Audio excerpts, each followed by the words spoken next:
Capítulo 2, parte 2. Un día recibimos una carta del administrador de mis propiedades diciendo que la revolución bolchevique había estallado y que él nos estaba mandando por última vez el dinero que recibíamos mensualmente, ya que el partido bolchevique lo confiscaba todo. El mismo correo me trajo una carta de la Administración de Ingeniería del Ejército Blanco preguntándome lo que quería recibir en pago de una invención mía que había sido aceptada y utilizada por el ejército. ¡Qué ironía! En el momento en que recibí dicha carta, el Ejército Blanco ya había dejado de existir y seguramente no recibiría un centavo de los bolcheviques. Mi esposa y yo estábamos solos y hastiados en un pequeño hospital aldeano, sin saber qué hacer ni cuándo estaría yo en condiciones de moverme. ¿Y el futuro? Nos aferrábamos a una idea, la de tarde o temprano volver a reunirnos con el señor Gurdjieff, lo que significaba ir a Tuapsay tan pronto como yo pudiera caminar. Un día, que todavía podía apenas sostenerme en pie, mi esposa regresó de la oficina de correo con la noticia de que el último tren de Sochi para Tuapsay saldría dentro de 3 días, ya que después de la temporada de verano, las caídas de piedras y los aludes obstruirían la línea. El médico me recomendó que tuviera mucho cuidado y que no me moviera rápidamente, porque aún estaba tremendamente débil. Pero decidimos coger ese último tren. Mi esposa fue a comprar los boletos y a reservar los asientos con el fin de que yo pudiera acostarme, pero no fue posible. Finalmente, los empleados del correo le prometieron hacerme un lecho con los sacos de la correspondencia en el vagón del correo, con tal que estuviéramos allí a las 5 de la mañana, antes de que llegaran los viajeros a la estación. Por supuesto, estuvimos a la hora y los mismos carteros me llevaron al coche, donde pude acostarme. Ellos se contaban entre las numerosas personas buenas que encontramos y que nos ayudaron. En Tuapsay fuimos a un hotel y afortunadamente conseguimos la última habitación, pero no tenía más que una sola cama. Qué sensación maravillosa era para mí la de acostarme en una verdadera cama, y una cama limpia, aunque mi esposa y Marfulla tuvieron que dormir en el suelo. Ambas se sintieron también como en un palacio. Al día siguiente localizamos al señor Gurdjieff y él nos aconsejó que fuéramos a Essentuki apenas yo pudiera viajar.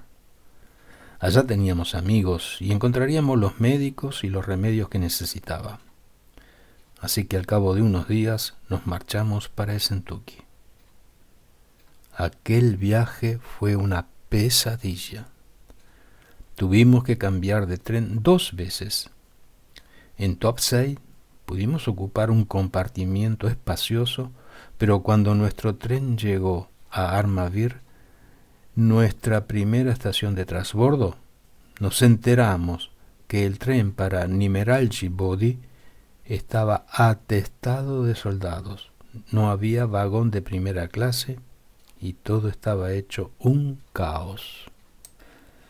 Pensé que el hecho de que yo fuera oficial no podía sino hacer las cosas peores para nosotros, pero afortunadamente había una muy bondadosa mujer soldado en la muchedumbre, quien ayudó, ordenando a algunos soldados levantarse y dejar un asiento para el camarada enfermo.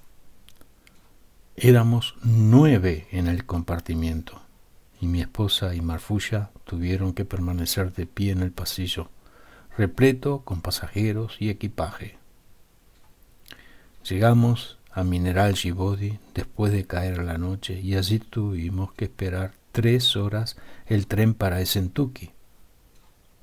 Mi esposa y Marfulla se las arreglaron para prepararme una cama en un banco de la estación, cubriéndome con el abrigo de bisón de mi esposa, pues las noches eran frías ahora. Cuando por fin llegamos a Essentuki en la mañana, nos enfrentamos con un problema conocido. Ninguna habitación en ningún hotel, ya que todos los que podían venían allí desde Petrogrado. De alguna manera, nos arreglamos para encontrar un cuarto en una casa privada.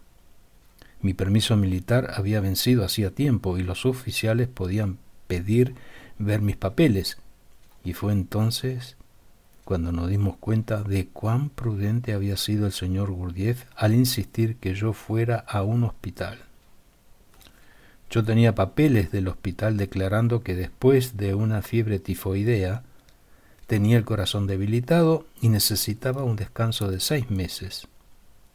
Un año más tarde, con estos mismos papeles, una comisión en Essentuki me liberó del servicio militar. Pude entonces quemar mi uniforme y convertirme de nuevo en un paisano y un músico. Solo conservé mi espada. Mi esposa y Marfulla encontraron finalmente una casita, en el jardín de atrás de una propiedad, cuya casa principal estaba ocupada por el dueño. Más allá de nuestra casa, en el jardín, había establos vacíos, y aún más, una casa típicamente caucasiana de 2 pisos, sin terminar, con todas las piezas mirando hacia un patio. Pero esta casa no tenía ni ventanas ni puertas. Parecía ser como si hubiera estado esperándonos, y no solamente a nosotros, porque cuando el señor Gurdjieff vino a Essentuki, fue en esta casa que él fundó el Instituto para el Desarrollo Armónico del Hombre. Mientras tanto, empezamos a llevar una vida apacible después de tantos meses difíciles. Siempre pensábamos en el señor Gurdjieff y en sus planes. ¿Iría él a Persia? ¿O se quedaría en el Cáucaso? Pocas semanas después llegó una tarjeta postal de él diciendo que le gustaría venir a Essentuki y preguntando si podíamos encontrar un sitio para él. Un día o 2 más tarde recibimos una carta de él con 1000 rublos. Todavía una buena suma, dado que la inflación no se había establecido, diciendo que mandaba el dinero por si acaso lo necesitábamos. Nos conmovió profundamente su consideración. Más tarde, ese mismo día, fuimos gratamente sorprendidos al ver al señor Gurdjieff ante nuestra puerta. Y durmió en el sofá de nuestra pequeña sala las pocas noches siguientes. Le gustó el sitio. El dueño le dio una habitación grande en su propia casa con derecho a la cocina. Varios días después llegó la esposa del señor Gurdjieff y poco después el doctor S. Pensé que ahora comenzarían las conversaciones filosóficas interesantes, pero nada por el estilo ocurrió. Nos limitábamos a dar cada día un paseo con el señor Gurdjieff hasta el centro de Essentuki. Él compraba semillas de girasol, dándome siempre un puñado, y solía escupir las conchas de frente a los transeúntes. Ni una palabra se decía acerca de filosofía, y yo, impaciente, caminaba a su lado sin saber cómo hacer una pregunta. Él venía con frecuencia a vernos de noche, a veces acompañados por el doctor S., y entonces, por fin, las conversaciones se volvían interesantes. Una noche habló detenidamente de la falta de precisión de nuestro lenguaje, cuán incapaces éramos de transmitir con exactitud una idea o un concepto filosófico, y cómo apenas en realidad éramos capaces de comunicarnos los unos con los otros. Más tarde, el señor Ouspensky desarrolló esta idea maravillosamente, subrayando el hecho de que nuestro lenguaje está basado en el pensamiento asociativo, cada palabra matizada por toda clase de imágenes, sensaciones y pensamientos individuales y subjetivos. Su exacta transmisión de las ideas del señor Gurdjieff es tanto más admirable cuanto que en el período de Moscú y Petrogrado nos estaba terminantemente prohibido tomar apuntes de cualquier índole. Más tarde, en Esentuki y Tiflis, sin embargo, el señor Gurdjieff nos dijo que escribiéramos lo que él decía o que lleváramos a cabo una tarea escrita que nos daría, como por ejemplo la de encontrar un nombre apropiado para el instituto y definir su meta. Era realmente una labor como para romperse la cabeza, y las conversaciones que tuvimos con él acerca de la inexactitud de nuestro lenguaje nos quedaron claras y cabalmente demostradas. La cosa más interesante era que durante esta larga investigación de posibles definiciones, nuestro trabajo interior iba creando en nosotros un gusto por el lenguaje exacto. Aunque no pudimos con nuestra tarea, por lo menos adquirimos una comprensión de que hay ideas, pensamientos y acciones que son casi imposibles de poner en palabras. Una noche, inmediatamente antes de dejar nuestra casita, el señor Gurdjieff dijo por casualidad: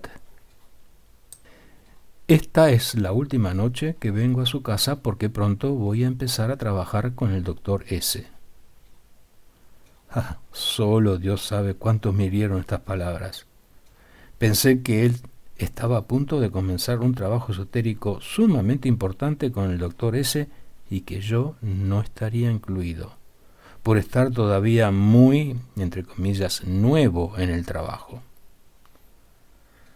Durante todo el día siguiente no tuve paz, y cuando no pude aguantarme más, le dije al señor Gurdjieff cuán triste me sentía de no poder tomar parte en el nuevo trabajo. «¿Por qué triste? Usted tiene que ponerse al día», fue su respuesta. Cuando una confrontación vívida tal como esta sucedía, la máscara caía de su cara y yo sentía un profundo nexo interno ya establecido con él, nexo que se hacía más fuerte con los años. No era un vínculo hipnótico, porque toda la enseñanza del señor Gurdjieff conduce a los hombres a que queden libres de la sugestión. Este vínculo interno, vamos a llamarlo magnético, era un nexo invisible con el señor Gurdjieff, quien era entonces la persona más cercana a uno, en el verdadero sentido de la palabra. Sucedía entonces como si uno viera al señor Gurdjieff real, con el cual uno deseaba permanecer para siempre, y no al señor Gurdjieff de cada día, entre comillas, quien era a veces agradable y otras veces muy desagradable, un hombre del cual uno desearía con frecuencia huir, y con el cual uno se quedaba únicamente porque su propio trabajo dependía de ello. Recuerdo que el señor Gurdjieff dijo una vez que el alma que hay que despertar en nosotros estaría conectada con el cuerpo físico por un nexo magnético. A través de su trabajo con nosotros, él tomaba provisoriamente el sitio de nuestra alma, de manera que un nexo magnético tenía que formarse con él, el cual reconocíamos y que producía esa sensación de proximidad. Una mañana, al pasar por un centro de Esentuki, vi un cartel anunciando una noche especial en el club social y me provocó sentarme tranquilamente en un rincón viendo a la gente bailar. Más tarde, en el curso del día, mientras caminaba con el señor Gurdjieff y el doctor S., hablé de ello sin darle importancia. «Doctor, ¿está oyendo? Nos invita al club esta noche. ¿Qué? ¿Quiere invitarnos a cenar? ¿Por qué no ir, doctor?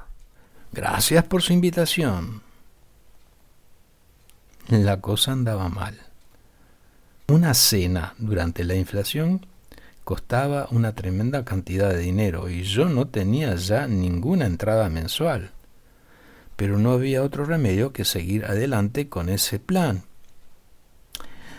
porque no tenía el valor de decirle que no. Aquella noche tomé 500 rublos. En otros tiempos, una cena en el mejor restaurante no ascendería a más de 2,5 rublos. Y fui al club. Estaba casi vacío, no había baile, y solo el restaurante estaba abierto. Al instante empezó mi infierno. El señor Gurdjieff estaba jugando conmigo como si yo fuera un niño a quien quería darle una lección. Bueno, doctor, ya que él quiere agasajarnos, vamos. Sería sabroso empezar con vodka y entremeses. Y luego, la cosa siguió. Hasta hoy recuerdo en forma vívida las naranjas que pidió, porque en ese momento supe que mis 500 rublos nunca alcanzarían a pagar la cuenta. Me faltaba valor para decirle al señor Gurdjieff que yo no tenía bastante dinero y pedirle que me prestara algo hasta llegar a casa. ¿Cómo podría salir del paso? La cosa se hacía angustiosa. Al fin decidí darle una propina al mozo y mandarlo a pedir más dinero a mi esposa. Ella se asustó cuando un desconocido tocó a la puerta de noche, pero al fin el dinero llegó y pagué por todo. La cuenta ascendió a más o menos 1,000 rublos, lo suficiente para cubrir nuestros gastos durante 15 días. A la mañana siguiente, el señor Gurdjieff vino a vernos y me dio el dinero que yo había gastado en la cena. Este fue otro momento sumamente doloroso, no desde el punto de vista ordinario, sino porque me di cuenta de que yo no sabía comportarme como un adulto. El señor Gurdjieff me lo había dicho varias veces, pero fue solo entonces cuando le creí. Esa mañana el señor Gurdjieff no actuó en absoluto como había actuado la noche anterior. No me reprochó nada, ni se burló de mí. Todo lo que dijo fue que lo que había sucedido había sido hecho por mi bien. La vida continuó. El dueño terminó la casa en el fondo del jardín y empezaron a llegar los muebles. Pronto la casa fue habitable. El señor Gurdjieff había escrito a su gente, que todavía estaba en Petrogrado y Moscú, diciéndoles que el que quisiera trabajar podía venir donde él, en Essentuki. Continuará.